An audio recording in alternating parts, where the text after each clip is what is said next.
मैंने थोड़ी छोटी चीज़ें और आपके बारे में जानी हैं, पता है। आप कुछ प्रसाद देते हैं, जैसे संतान का प्रसाद, कैंसर का प्रसाद और शुगर का प्रसाद, ऐसे 2-3 तरीके के प्रसाद देते हैं। और मैंने ये भी सुना है कि देश विदेश में लगभग 8,000 के आसपास संतानें उस प्रसाद से हुई हैं। तो क्या मतलब कुछ मेडिकल ट्रीटमेंट भी होता है, कुछ दवाई देते हैं, मतलब कोई गोली क्या है मतलब? देखिए, पहली बात तो आपने सही सुना है। हाँ, यहाँ इस गद्दी को वरदान है, जिसको संतान ना होती है उसको प्रसाद दिया जाता है, कैंसर का प्रसाद दिया जाता है। कैंसर का प्रसाद मेरे जो पूर्वज थे वो देते थे और लाखों लोग उससे आज तक ठीक हो चुके हैं। और किसी तरह का कोई मेडिकल ट्रीटमेंट नहीं है संतान प्राप्ति के लिए। उसके अंदर केवल प्रसाद दिया जाता है और प्रसाद ही है, उसमें कोई ऐसी कोई दवाई वाली कोई चीज़ नहीं है। और जो भी लोग उसको ग्रहण करते हैं वो खुद अचंभित रह जाते हैं कि ये इससे भी क्या संतान के वो खुल सकते हैं।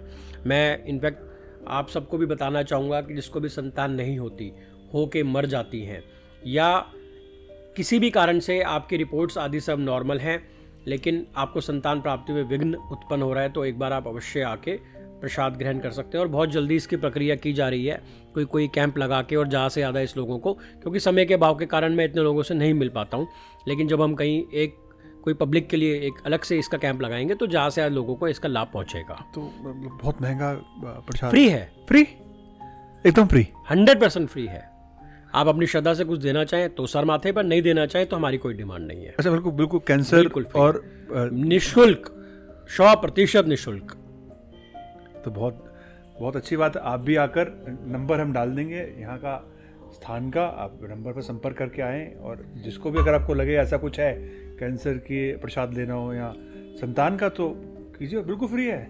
कहाँ होता है फ्री? अल्ट्रासाउंड भी कराने के पैसे लगते हैं तो फ्री है बिल्कुल निःशुल्क है जी, कोई पैसा नहीं है। तो ये तो बहुत अच्छी बात लगी। और हाँ, बहुत इसमें एक चीज़ का ध्यान रखें, जिसको भी संतान में विलंब है या कोई अड़चन आ रही है, वो पति और पत्नी दोनों प्रसाद ग्रहण करने आए।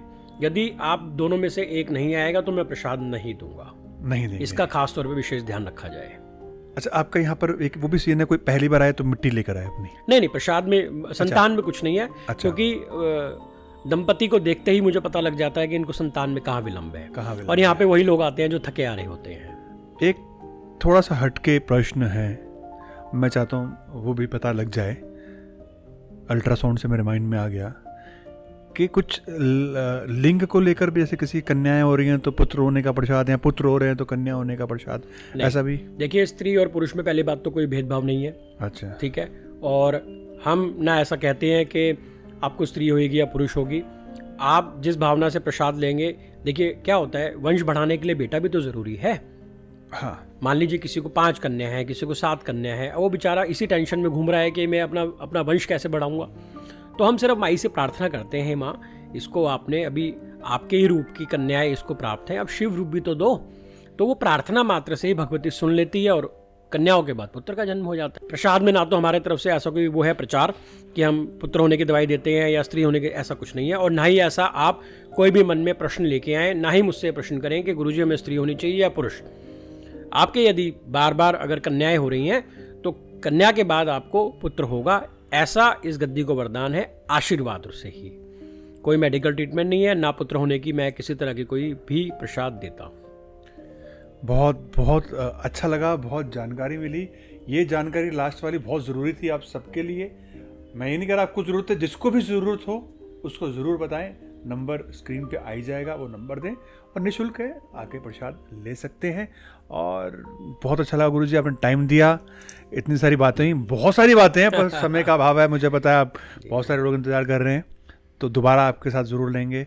बहुत बहुत धन्यवाद। शुभ ओम।